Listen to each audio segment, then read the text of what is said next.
రాహుల్ రుద్రానికి నోటీసులు పంపి దిమ్మ తిరిగే షాక్ ఇచ్చిన కావ్య. షాక్లో అపర్ణ రాజ్, కళ్యాణ్. ఇంతకు ఏం జరిగింది? అసలు రుద్రాని రాహుల్కి నోటీసులు పంపించడం ఏంటి? దిమ్మ తిరిగే షాక్ ఏమిచ్చింది స్వప్న? అసలు ఏం జరిగింది అనేది వీడియోలో చూసి తెలుసుకునేద్దాం. బ్రహ్మముడి అప్కమింగ్ ఎపిసోడ్స్లో ఏం జరగబోతుందో ముందుగా తెలుసుకోవాలి అనుకుంటే వీడియోని లైక్ చేయండి, ఛానల్ని సబ్స్క్రైబ్ చేసుకోండి, పక్కనే ఉన్న బెల్ సింబల్లో ఆల్ పై క్లిక్ చేయండి. ఇలా చేయడం వల్ల అందరికంటే ముందుగా చూడవచ్చు. మొత్తం మీరు చూసుకున్నట్లయితే ఇంకా తనకు వచ్చిన కష్టాన్ని వాళ్ళ అమ్మకు చెప్పడంతో కనకమైతే అమ్మవారిలా గెటప్ వేసుకుని మరి ఇంకా సేటుని అయితే బెదిరిస్తుంది. ఇంకా అలా సేటు బెదిరిపోయి నిజాలన్నీ ఒప్పేసుకుని రాహులే ఆ కాగితాలు తీసుకొచ్చి ₹1,00,00,000 తీసుకువెళ్ళాడన్న విషయం చెప్పడంతో అదంతా కూడా వీడియో తీసుకుంటుంది స్వప్న. అయితే మరుసటి రోజు ఉదయాన్నే స్వప్న, కనకం ఇద్దరు కూడా సేటు దగ్గరికి వస్తారు. ఎక్కడికి వెళ్తున్నావు సేటు అనగానే, మీ ఇంటికేనమ్మా, మీకే కాగితాలు ఇవ్వడానికి వచ్చాను. నేను మోసపోయాను, నా దగ్గర మీరు తీసుకోలేదు, కానీ రాహుల్ వచ్చే డబ్బులు తీసుకున్నాడు అని చెప్పనగానే, ఈ విషయం చెప్పడానికే వెళ్తున్నావా అని చెప్పనగానే, ఈ విషయం చెప్పడానికి నువ్వు అక్కడికి వెళ్ళినా కానీ నీ ₹1,00,00,000 నీకు వస్తాయన్న నమ్మకం అయితే లేదు కదా అని చెప్పనేసరికి, ఎలా రావు, ఖచ్చితంగా వచ్చి తీరుతాయి అంటూ సేటు మాట్లాడేసరికి, వాళ్ళు రావు, ఇవ్వరు, ఎందుకంటే డబ్బులు ఖర్చు అయిపోయినాయి అంటారు కాబట్టి, అందుకనే నువ్వు కోర్టు ద్వారా వెళ్తే నీ డబ్బులు ఖచ్చితంగా వెనక్కొస్తాయి అంటూ స్వప్న చెప్పడంతో, ఏం చేయమంటారమ్మా అని చెప్పి ఇంకా సేట్ అయితే అడుగుతాడు. సరే, నేను చెప్పినట్టుగా రాహుల్, రుద్రాని పేర్ల మీద నోటీసులు అయితే పంపించు.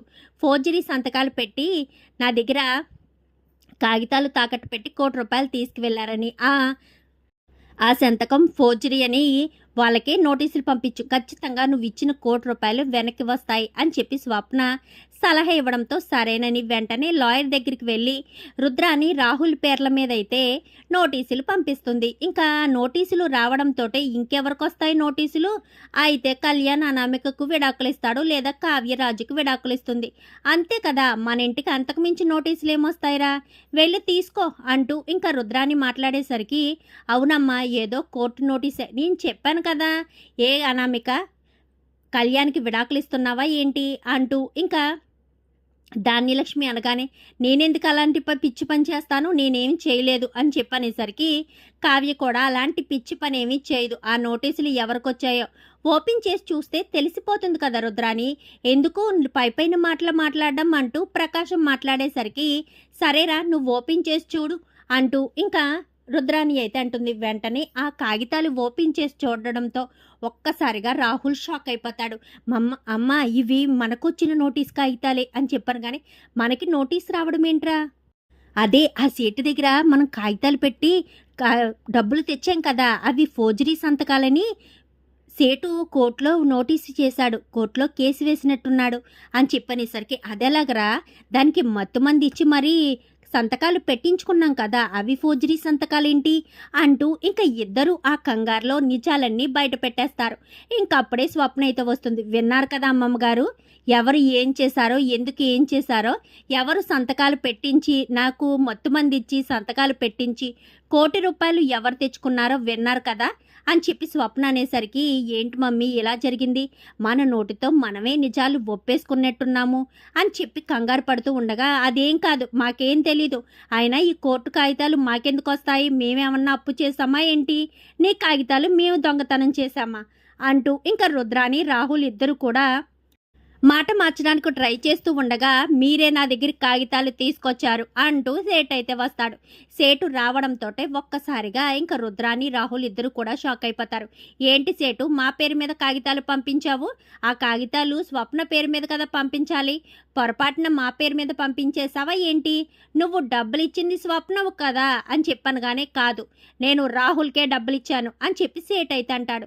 నువ్వు నాకెప్పుడు డబ్బులు ఇచ్చావు, ఉదయం వచ్చి స్వప్నకు కదా డబ్బులు ఇచ్చానని చెప్పావు, ₹1,25,00,000 అని చెప్పాను, కానీ అప్పుడు నేను తప్పు చేశాను, ఇదంతా మీరు నాటకం ఆడమన్నట్టే కదా ఆడుతున్నాను, నిజానికైతే ఆ డబ్బులు తీసుకున్నది నువ్వే కదా, స్వప్న చేత సంతకాలు పెట్టించి ఆ కాగితాలు, ఆ షాపింగ్ మాల్ కాగితాలు రెండు కూడా నా దగ్గరికి తీసుకొచ్చి నా దగ్గర ₹1,00,00,000 తీసుకుని ₹1,25,00,000 రాయించుకోమన్నావు, ఆ సంతకాలన్నీ ఫోర్జరీ సంతకాలు, నాకు ఇవ్వాల్సిన ₹1,25,00,000 ఇస్తారా, లేక కోర్టులోకి వెళ్ళి మీ ఇద్దరిని అరెస్ట్ చేయించమంటారా అంటూ ఇంకా సేటు మాట్లాడేసరికి ఏం చేయాలో అర్థం కాని పరిస్థితి. ఏంటి మమ్మీ ఎలా ఇరుక్కుపోయాము, దాన్ని ఇరికించి ఇంట్లోంచి బయటకి గెంటేద్దామని మనం ప్లాన్ చేసుకుంటే ఇదేంటి ఇలా జరిగింది అంటూ రాహుల్ మాట్లాడేసరికి నువ్వు నోరు మీరా, నీ మాటలు అందరూ వినేస్తున్నారు అని చెప్పాను. కానీ వినడం ఏంటి రుద్రాని, నిజానిజాలు కూడా తెలిసిపోయాయి కదా, మీరిద్దరూ కంగారులో బయటకే మాట్లాడేసుకున్నారు. ఎవరు ఏం చేశారో అన్ని విషయాలు కూడా బయటకు వచ్చేసాయి. మీరు తప్పు చేసి స్వప్న తప్పు చేసినట్టుగా క్రియేట్ చేస్తారా? అసలు నువ్వు ఇలా ఎందుకు చేస్తున్నావు రాహుల్? అసలు నీకు బుద్ధుందా? నీ భార్య కాస్తొస్తే నీకొచ్చినట్టు కాదా? నువ్వు బాధ్యతగా లేకపోవడం వల్లే కదా మీ తాతయ్య గారు స్వప్న పేరు మీద షాపింగ్ మాల్ రాసిచ్చారు. అది కూడా తనను మోసం చేసి కడుపుతో ఉందని కూడా చూడకుండా తనకి మత్తు మంది ఇచ్చి మరీ సంతకాలు చేయించుకుంటారా? అసలు నువ్వు వాడదానివేనా రుద్రాని? ఇలాంటి పని చేస్తావా అని చెప్పాను. కానీ అది అమ్మ అనగానే నోరు మూసే, ఇంకేం మాట్లాడద్దు. ఇలాంటి వాళ్ళు ఒక్క క్షణం కూడా ఇంట్లో ఉండడానికి వీల్లేదమ్మా. ఇలా మోసం చేస్తారా? ప్రతి క్షణం ఏదో ఒక మోసం చేయడమే, ఎవరొకరిని బాధ పెట్టడమే. తెలియని విషయం ఏంటంటే మొన్న శ్రీరామనవమి రోజున ఆ గుడికి కూడా మీడియా వాళ్ళని రప్పించింది కూడా వీళ్ళిద్దరే మన ఇంటి పరువును తీయాలని చూస్తున్నారు అంటూ ఇంకా అపర్ణ మాట్లాడేసరికి ఇంకా రుద్రాదేవికి అయితే చాలా కోపం వస్తుంది. ఇంకా సీతారామయ్య గారు అయితే ఏంటి రుద్రాని, ఏంటిదంతా? నువ్వు ఇంట్లో ఉన్నావన్న విషయం మర్చిపోయావా? నువ్వు ఇంటి ఆడపడుచు స్థానంలో ఉన్నావని మర్చిపోయావా? ఇంటి ఆడపడుచు అంటే ఇంటి మేలును కోరుకోవాలి, అంతే తప్ప ఇంటి పతనాన్ని కోరుకోకూడదు. నీ కొడుకు సరిగ్గా లేడనే కదా నీ కొడుక్కి ఏమీ అప్పచెప్పడం లేదు. మరి నీ కొడుకే సరిగ్గా ఉండుంటే ఎన్ని అప్పచెప్పేవాళ్ళం, ఒక బ్రాంచే ఇచ్చేవాళ్ళం. అలాగని ఒక బ్రాంచ్ ఇచ్చాం, దాన్ని నాశనం చేశాడు. ఇప్పుడు జనరల్ మేనేజర్గా కూడా జాయిన్ అయ్యి దాన్ని కూడా నాశనం చేయడానికి ప్రయత్నిస్తున్నాడు. ఇలా ఉంటే ఎప్పుడు బాగుపడతాడు? నువ్వు మారకపోతే నీ కొడుకు కూడా మారడు రుద్రాని. నువ్వే నీ కొడుకు జీవితాన్ని నాశనం చేస్తున్నావు. ఆ కాగితాలు తీసుకో, వెంటనే వాళ్ళకు సేటు దగ్గర తీసుకున్న ₹1,00,00,000 పట్టుకొచ్చి ఇచ్చేయండి అంటూ సీతారామయ్య గారు గట్టిగా మాట్లాడేసరికి రుద్రానికైతే ఏం చేయాలో అర్థం కాదు. ఇంకా అలా నిలబడిపోతుంది. వెళ్ళరా వెళ్ళు, ఏం చేస్తామో, ₹1,00,00,000 వచ్చినట్టే వచ్చి ఇలా పోతున్నాయి అనగానే మీ డబ్బులా? మీకు వచ్చినట్టు పోవడానికి మీ డబ్బు కాదు కదా. తాతయ్య గారు నాకు ఎంతో ప్రేమగా ఇచ్చిన ఆస్తిని తాకట్టు పెట్టుకుని మరీ మీరు ఇదంతా చేశారు. నాకు తెలియదనుకుంటున్నారా? న్యాయం నా వైపు ఉంది కాబట్టే నిజాలు బయటకు వచ్చాయి. అదే న్యాయం నా వైపు లేకపోతే నిజంగా నేనే తప్పు చేసిన దానిలాగా, ఆ ₹1,00,00,000 నేనే తీసుకున్న దానిలాగా అందరి ముందు క్రియేట్ చేసేవారు. నిజానికి అసలు నేను అలాంటి పని చేయను. అయినా తాతయ్య గారు నాకు ఎంతో ప్రేమగా ఇచ్చిన ఆస్తిని నేను ఎందుకు తాకట్టు పెట్టుకుంటాను అని చెప్పి ఇంకా కావ్య అయితే స్వప్న అయితే చాలా కోపంగా చెప్తుంది. ఇంకా రాహుల్ అయితే ఆ ₹1,00,00,000 తీసుకొచ్చి సేటు చేతిలో పెట్టి ఇంకా సేటు దగ్గర ఉన్న 2 కాగితాలు కూడా తీసుకుని స్వప్న చేతిలో పెడతాడు. వస్తాను స్వప్నజీ అని చెప్పాను. కానీ మంచిది సేటు, ఇంకెప్పుడు ఇలాంటి పని మాత్రం చేయొద్దు. ఇంకొకసారి ఇలాంటి పని చేస్తే మాత్రం పోలీస్ స్టేషన్లో ఉంటావు అని చెప్పాను. కానీ ఇలాంటిది ఇంకెప్పుడు చేయను, ఇంకెప్పుడు నా దరిదాపులకు కూడా రావద్దు రాహుల్ అంటూ ఇంకా సేట్ అయితే వెళ్ళిపోతాడు. ఇంకా స్వప్న అయితే స్వప్న అంటూ ఇంకా రాహుల్ దగ్గరికి వెళ్ళేసరికి ఇచ్చి, నువ్వు అసలు మొగుడువేనా? ఎప్పుడు భర్తగా ఒక బాధ్యతగా ఉండలేదు. ఇప్పుడు నీ భార్యకు ప్రేమగా ఇచ్చింది కూడా నువ్వు నన్ను మోసం చేసి తాకట్టు పెట్టుకుని మీ అమ్మతో కలిసి కుట్రలు చేస్తున్నావు. అసలు నువ్వు ఎలాంటి పని ఎందుకు చేస్తున్నావు రాహుల్? ఎప్పటికైనా మంచి మనిషిగా మారు. నా కడుపులోని బిడ్డకు ఒక మంచి తండ్రిగా ఉండడానికి ప్రయత్నించు. ఇప్పుడు ఆ బిడ్డ భూమి మీద పడ్డ తర్వాత కూడా నువ్వు ఎలాంటి పనులు చేస్తే నా తండ్రి ఎలాంటి వాడా అని నా బిడ్డ కూడా అసహించుకునే అవకాశం వస్తుంది. అది నువ్వు గుర్తుపెట్టుకో అని చెప్పి ఇంకా స్వప్న అయితే చీకొట్ట అక్కడి నుంచి వెళ్ళిపోతుంది. ఇంకా రాహుల్ రుద్రాని ఇద్దరు కూడా అలా నిలబడిపోతారు.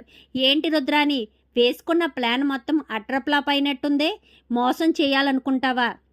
స్వప్నకు మావయ్య గారు ప్రేమగా ఇచ్చిన ఆస్తిని అలా కొట్టేయాలనుకుంటావా? అసలు నువ్వు ఎలా ఎందుకు చేస్తావో అస్సలు అర్థం కాదు. నాకు ముందు నుంచి తెలుసు నువ్వే ఈ పని చేశావని. కానీ సాక్ష్యాలు లేనిదే మేమేం మాట్లాడకూడదు కదా. ఏమైనా మాట్లాడితే కన్నీరు పెట్టుకుంటావు. అది ఈ ఇంటికంత మంచిది కాదు. ఎందుకంటే నువ్వు ఆడబొడుచు స్థానంలో ఉన్నావు కదా, అందుకని మంచిది కాదని చెప్తున్నాను. ఇంకొకసారి ఇలాంటి పిచ్చి పని చేస్తే మాత్రం ఈసారి నేనే మెడపట్టి మరీ బయటికి గెంటేస్తాను. అందులో వెనకాడేదేమీ లేదు అని చెప్పి ఇంకా అపర్ణ అయితే అక్కడి నుంచి వెళ్ళిపోతుంది. ఇలా జరిగిందేంట్రా, మనం ఎంత ప్లాన్ చేసాం, ఎన్ని అనుకున్నాము, ఎన్ని ప్లాన్స్ వేసుకున్నాము, అంతా కూడా అట్రప్లాప్ అయిపోయింది. ఆ స్వప్నని ఇరికించి ఇంట్లోంచి బయటకి గెంటేద్దాం అనుకుంటే ఎలా జరిగిందేంటి అని చెప్పి ఇంకా రుద్రాని అనేసరికి రాహుల్ అయితే ఏం మాట్లాడకుండా అక్కడి నుంచి వెళ్ళిపోతాడు. రాహుల్ రాహుల్ అంటూ పిలిచినా కానీ పలకకుండా వెళ్ళిపోతాడు. మరి ఎప్పటికైనా రాహుల్లో మార్పు వస్తుందా? స్వప్నను భార్యగా స్వీకరించి జాగ్రత్తగా చూసుకుంటాడా? అసలు ఏం జరగబోతుందా అనేది రాబోయే ఎపిసోడ్స్లో చూసి తెలుసుకునేద్దాం. మా వీడియో కనుక మీకు నచ్చినట్లయితే వెంటనే లైక్ చేసి మా ఛానల్ని సబ్స్క్రైబ్ చేసుకొని పక్కనే ఉన్న బెల్ సింబల్లో ఆల్ పై క్లిక్ చేయండి. ఇలా చేయడం వల్ల అందరికంటే ముందుగా చూడవచ్చు.